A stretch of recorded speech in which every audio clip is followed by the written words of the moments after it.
Entonces, están muy bienvenidos a la historia del asombroso pasto llamado maíz. Y bueno, me voy a ir al tema, ¿no? Bienvenidos todos. Ya tendremos tiempo de platicar y además de conocernos también. Bueno, yo les quiero platicar, primeramente, que México está considerado un país megadiverso, ¿verdad? Ustedes dirán, bueno, ¿por qué megadiverso? Bueno, está considerado, forma parte del selecto grupo de naciones poseedoras de la mayor diversidad de animales y plantas. Casi el 70% de la diversidad mundial de especies sí se encuentran en nuestra nación, ¿sí? Estamos hablando de anfibios, reptiles, aves, mamíferos y plantas vasculares. Entonces, imagínate. Pero, ¿por qué se habla de México como, aparte de que es mega diverso, cómo está relacionado con el resto del planeta? ¿Sí? Es uno de los 4 países con mayor biodiversidad en el mundo entero, ¿sí? Se compara con China y con la India, y en América, pues con Brasil, ¿verdad? Eh, Conservadoramente se han estimado que hay 200,000 especies que podrían habitar en México. Y bueno, aquí la cuestión es que además de todos estos ecosistemas tan increíbles que tiene todos, tiene playa, tiene desierto, tiene super altura, tiene montes nevados, tiene selva tropical, o sea, México tiene todos los climas. Esto permite que haya una gran diversidad. Pero además, contamos con 68 grupos indígenas, ¿sí? Entonces, esto hace que todos estos climas, por aquí se me anda repitiendo Voy a desactivar el audio para que no se mezcle ahorita. Cualquiera que quiera, me levanta la mano y platicamos lo que quieran, ¿eh? Gracias, bueno. Es que se estaba regresando el audio. Bueno, la cuestión es que aquí se han domesticado plantas maravillosas que son el maíz, el frijol, el jitomate, pero además estos 68 grupos indígenas que tenemos hacen las cosas de manera distinta. No todos usan las plantas de la misma forma, ¿sí? Esto hace que un país mega diverso sea al mismo tiempo explota en diversidad cultural, ¿sí? Entonces, esto es lo que tenemos. México es un país que es inmenso en su diversidad cultural y en especies que son pues, originarias de México, como es el maíz, que actualmente alimenta al 60% del planeta. Si no tengo mal mis datos, ¿verdad? El maíz es una germinia anual de la familia de las poáceas, perteneciente al género Sea, que incluye siete especies nativas de México y Centroamérica. El maíz entró en la dieta humana hace 10,000 años, ¿sí? Y fue domesticado en México a partir de una planta silvestre llamada teocintli. A la llegada de los europeos, más de 300 variedades eran cultivadas en el continente americano y fue un alimento fácilmente asimilado por los primeros colonos, llegando a Europa en el siglo XVI, desde donde se extendió al resto del mundo. Actualmente es el cereal de mayor producción a nivel mundial, siendo uno de los alimentos básicos en muchas partes del planeta. Se consume fresco o seco en harinas o copos. De las semillas se extrae un aceite utilizado culinariamente y de algunas variedades moradas se produce una bebida también que se llama la chicha, ¿verdad? La chicha morada, como le dicen en el sur. Bueno, pues entre sus usos más populares se encuentran los cornflakes, las palomitas, la polenta y por supuesto la tortilla. Es un ingrediente también para la alimentación animal y tiene múltiples usos industriales, como la fabricación de plásticos biodegradables, biocombustibles, artesanías. Y el jarabe es un edulcorante obtenido a partir del almidón, ampliamente utilizado en alimentos procesados y bebidas por su bajo costo. ¿Verdad? Estos son los elotes. Estos son los maíces blancos. Aquí, cuando ustedes ven estos granos de colores, no parece que es una cosa pareciera que es como una artesanía, ¿verdad? Pero no. Es que cada grano poliniza de manera independiente, ¿sí? Cada grano del elote es polinizado de manera independiente gracias a todas ¿sí? A su forma de germinación. Cada uno de los granos que tiene este elotito ha sido germinado de manera independiente, ¿sí? Puede llegar a tener entre 400 y 1,000 granitos cada una de las mazorcas, ¿verdad? Aquí tenemos, ¿verdad? Nuestros elotes.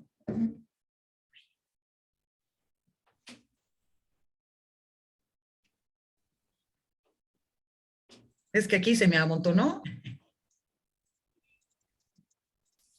Una familia rural requiere de 2.500 kilos de maíz al año para tener seguridad alimentaria y en los municipios analizados en Puebla, apenas 15% de los productores lo tienen, ya que en promedio cosechan 746 kilos al año. ¿Sí?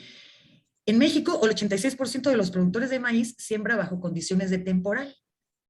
Así es como lo vamos a hacer nosotros, como no contamos con riego, o no todos los que vamos a sembrar el maíz contamos con riego, esa es la razón por la que lo sembramos en temporal, que es pues, la temporada de lluvias, tal cual, ¿sí? Muchas personas o muchos productores podrían estar sembrando en estos momentos ya su milpa, ¿no? La milpa de primavera, podríamos decir, ya que ahorita pues está lloviendo en México. Ayer hubo una tormenta aquí magnífica en la Ciudad de México.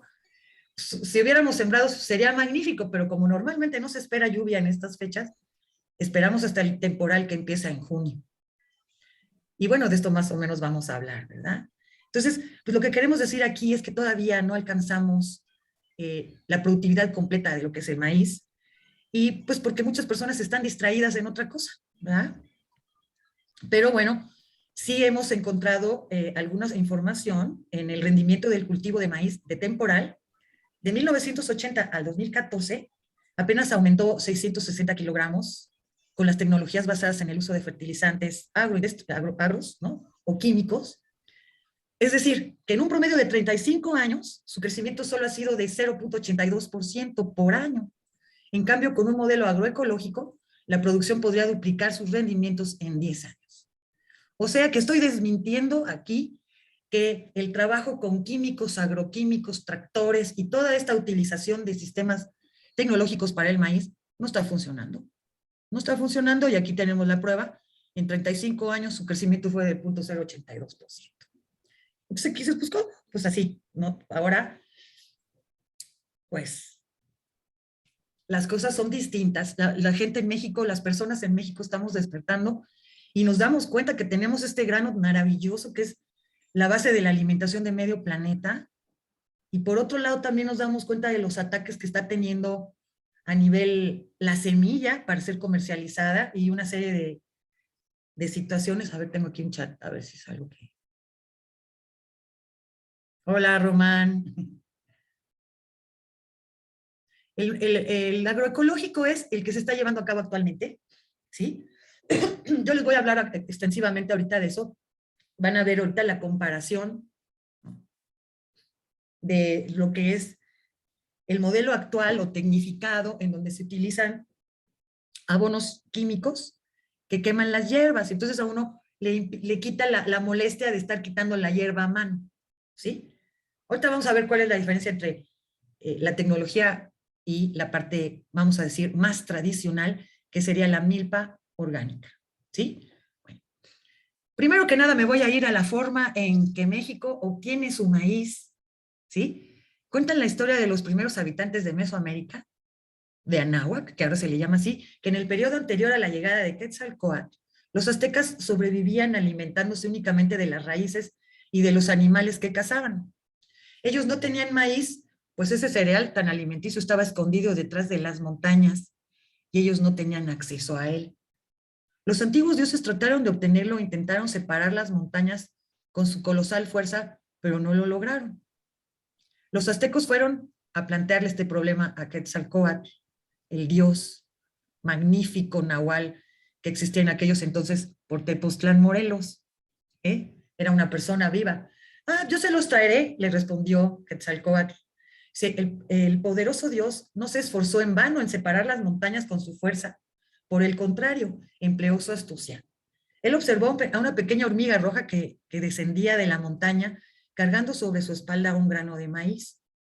Él interrogó a la hormiga sobre la procedencia de este hermoso y tan preciado grano, pero el insecto se rebeló y no le confesó ni una palabra, no le dijo nada a Quetzalcóatl. Entonces, después de conversar con ella, la pequeña hormiga roja accede a la petición del noble dios y se ofrece para mostrarle el camino.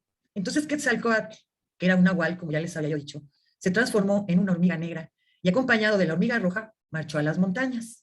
La travesía estuvo llena de dificultades, pero Quetzalcóatl logró superarlos pensando solamente en su pueblo y sus necesidades. Hizo grandes esfuerzos y tuvo muchas dificultades, pero llegó hasta donde estaba el maíz. Y como estaba transformado en hormiga, tomó un grano maduro entre sus mandíbulas y emprendió el regreso. Al llegar, entregó el prometido grano de maíz a los hambrientos congéneres.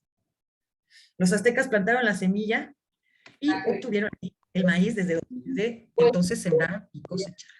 ¿Cuánto rendimiento queremos tener y cuánto se podría sacar por local, por hectáreas? Yo tengo mucha experiencia en el tema agrícola. ¿Se vale la pena?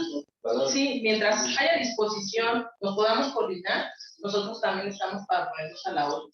Si quieren participar. Es que tenemos un audio abierto, por favor, ¿alguien nos ayuda a cerrar los audios? Gracias. Hola, Sonia, hermosísima. Gracias, amiga. Alexis. Bienvenidos todos. Aquí estoy contándoles la historia de cómo Quetzalcóatl consiguió el maíz. Hay una historia mucho más compleja que se metió al Mictlán y toda una lucha, pero así es como se maneja la historia en Tepoztlán, de cómo se recupera y cómo se obtiene, pero también tiene mucho que ver las hormigas en el cultivo de la milpa orgánica, ¿no? Bueno, el preciado grano aumentó sus riquezas y se volvieron más fuertes, construyeron ciudades, palacios, templos y desde entonces vivieron felices. A partir de ese momento los aztecas veneraron al generoso Quetzalcóatl, el dios amigo de los hombres, el dios que trajo al maíz. Entonces ya ven por qué pues, se venera ahí en Tepoztlán a Quetzalcóatl como al maíz, que es el origen, aparentemente, ¿no? Que está presente en todas las fiestas, en todas las comidas, ¿sí? En tortillas, panecillos, no creo que sea necesario recordarles a ustedes, ¿sí? Bueno, pues por miles de años los seres humanos fueron cazadores y recolectores. Y pues las plantas son listas.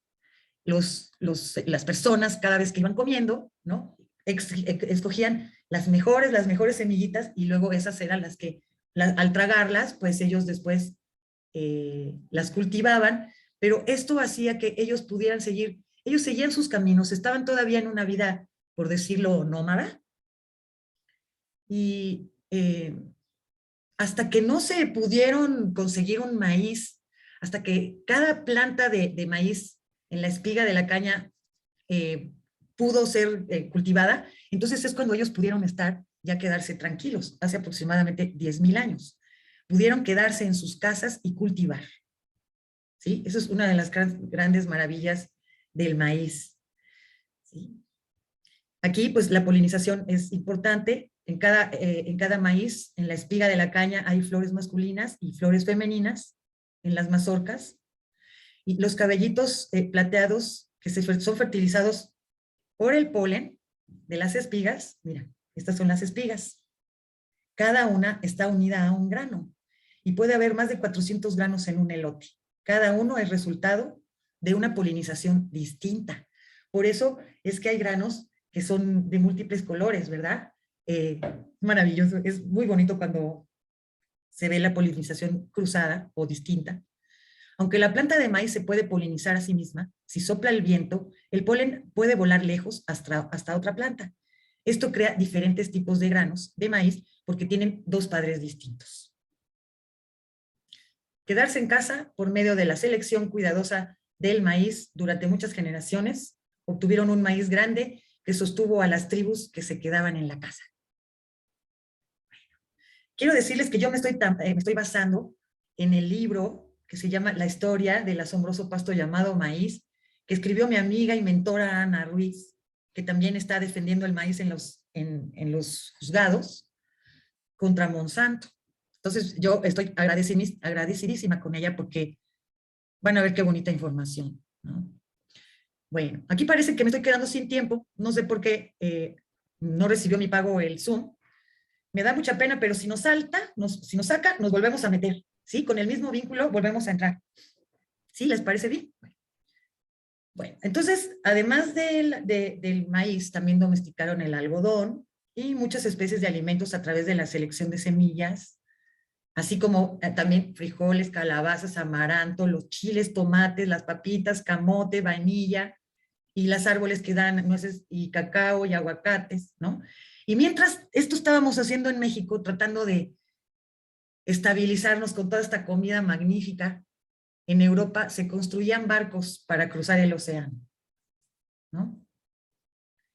Y se inventa una herramienta, los metales, el arado de hierro, yuntas, bueyes y caballos. Esto no existía en América, ¿verdad? Entonces, por un lado México estaba desarrollando unos temas y por el otro lado, ¿sí? Ya se estaba preparando la yunta en Europa, ¿no? Bueno, se hicieron experimentos con el maíz en la segunda mitad de los años de 1800, por medio de controlar la polinización y cruzar unos maíces con otros y de seleccionar con cuidado los granos. Los científicos empezaron a ganar control en el desarrollo del maíz. Ustedes, los que ya lo han sembrado, se van a dar cuenta cómo depende completamente el maíz de las personas en cada etapa, ¿sí? Para cubrirlo, para taparlo, para quitarle plagas, para apoyar su crecimiento. Si no está la persona, el maíz no produce de igual forma, ¿no? Entonces, es una relación completa, es una simbiosis con el maíz, ¿sí? Y entonces aquí, bueno, llegaron las máquinas cosechadoras a ayudar con este problema, ya que ellos habían desarrollado amplísimas extensiones de terreno sembrado con maíz, extensiones inmensas, ¿no? Y bueno, un problema para las máquinas cosechadoras era que las mazorcas no eran siempre del mismo tamaño, ni crecían en el mismo lugar de la caña o de forma derecha. Entonces, imagínense ustedes que parte de los transgénicos, ¿sí? La forma en que empezaron a modificar genéticamente los maíces, en primera instancia fue para que fuera más fácil de cosechar con las máquinas. Entonces, si aquí nacía un maízito y aquí nació otro maízito, pues eso no le convenía a las máquinas. Necesitaban un maíz que sacara los dos maíces en el mismo lugar para que pudieran, ¿sí? Bueno, una de las cosas que definen a la milpa orgánica es que tiene 2 mazorquitas por cada planta. Una planta de maíz que no es orgánica tiene 2, 3 o más, ¿sí? Bueno, aquí lo que pasó es que pues empezaron a entrar las máquinas y querían entrar y cultivar el maíz así, y lo lograron. Realmente lograron que el maíz acomodara sus patitas y lograra, ¿sí? Nacer en el lugar donde la máquina los podía cosechar. William James Beal llegó a ser conocido como el padre del maíz híbrido, porque sus experimentos condujeron a aumentar el rendimiento del maíz en forma muy importante. ¿Sí? Ese es otro de los avances. William James Beal. Con el ferrocarril llegó el maíz híbrido a las planicies. Un maíz derechito, uniforme, logrado a partir de las semillas híbridas. ¿Sí? Aquí ya empezamos a tener vías de tren, en donde esto se expandió para todas partes. Con el proceso de hacer semillas híbridas, además de aumentar el rendimiento, lograron obtener variedades tolerantes a enfermedades. Es decir, a mí se me enfermaba mi maíz y tenía un tipo de bacteria, tenía un tipo de plaga, ¿no? Entonces, en estos maíces se empieza a inocular al maíz con el veneno que mata a la plaga, a esta plaga susodicha, cualquiera que esta sea, ¿no?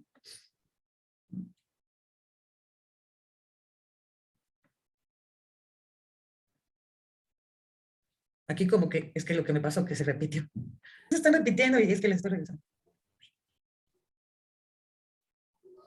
Para este momento habían aumentado el tamaño de las granjas y teníamos inmensos monocultivos apoyados por fertilizantes químicos, el triple, y varios químicos que soportaban con los fertilizantes típicos que serían, ¿quién me puede decir? A ver, ¿quiénes son los fertilizantes básicos de la tierra, ¿no? Que es lo básico que proporciona la tierra de nutrientes a las plantas. Pues bueno, el nitrógeno, el fósforo y el potasio, ¿sí?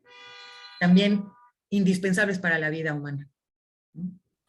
Bueno, aumentaron la vida de las granjas y aquí, como pueden ver, se requieren 56 costales de maíz para hacer 10 litros de etanol, que es un combustible basado en el maíz, ¿verdad?